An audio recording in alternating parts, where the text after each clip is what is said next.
Have you ever felt torn between multiple most important paths, each one promising profound results, each backed by voices you trust, until your mind, instead of deepening, scatters further? Have you ever found yourself sampling one practice after another, like a buffet plate piled high, only to realize you've barely tasted any of them properly? Welcome back to the channel, your old friend here. Today we'll talk about a common crossroad for seekers. When there are too many practices to choose from, how do you decide? Two truths will anchor our discussion. First, the real question is not how much can I learn, but can I grasp the root? Second, that root is neither exotic nor complicated. It lies in refuge, bodhi mind, the union of wisdom and skillful means, and dedicating merit. Get these right, and you've captured the essence of the three vehicles without drowning in choice.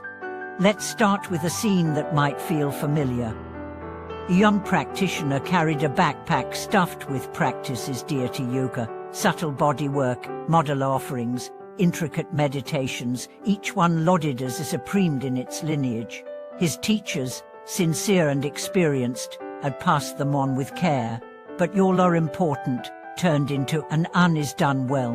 While practicing one, he thought of the next. In the second, he longed for the third, always seeking the most advanced, yet sinking into restlessness and self-blame.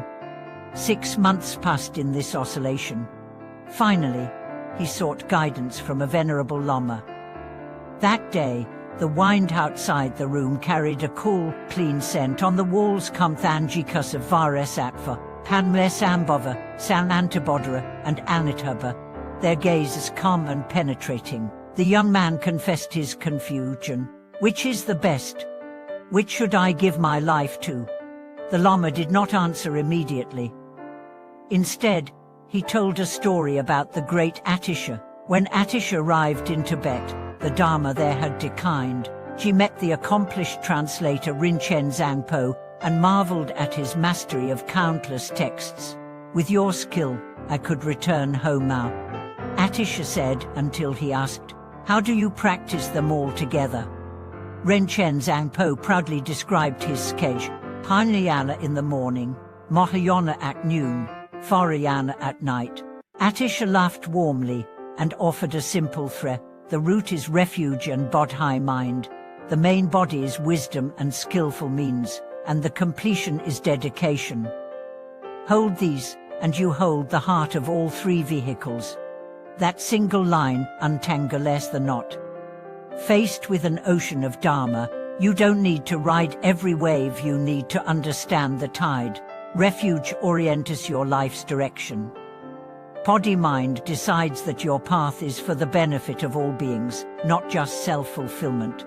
Skillful means adapt the method to circumstance. Wisdom cuts through clinging to appearances. Dedication sends the merit outward, preventing it from shrinking back into self-centeredness. You might now feel a loosening inside. You don't have to drop all but one practice, nor must you chase them all frantically. Instead, you weave each into the main thread. Doing deity yoga, begin with refuge, kindle bodhi mind, see the deity's form as empty of inherent nature, and end by dedicating the merit to all beings. Practicing shamatha, let the stillness serve bodhi mind, view the calm as empty, and dedicate. Offering a modular, offer not just for personal blessings, but for universal awakening, and let go of the offering's substance, in wisdom. This approach is like turning a messy desk into one with organized drawers. Everything is still there, but each has its place, ready when needed. To make this even more concrete, think of refuge as your GIP setting. Every decision: accept this job, respond to that insult, commit to this retreat, passes first through the question, does it bring me closer to awakening and compassion?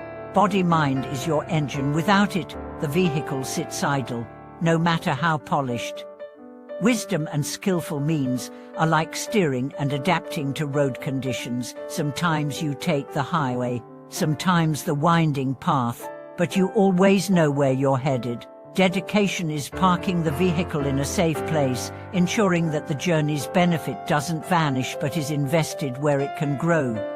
I once met a woman who spent years cycling through mantra recitation, visualizations, philosophical study. Each time she encountered difficulty, she abandoned the current practice for a fresh start elsewhere. A teacher finally gave her this instruction: do whatever you like, but every session, begin with refuge and bodhi mind, practice with awareness of emptiness, and dedicate at the end. She obeyed, and over time, her sense of fragmentation dissolved. Even as she explored different methods, her core practice remained the same thread, and she stopped feeling lost. The truth is, practices are like rivers, feeding the same ocean. If you try to swim them all separately, you'll exhaust yourself. But if you know they all merge in the same sea, you can enter any of them without losing your way.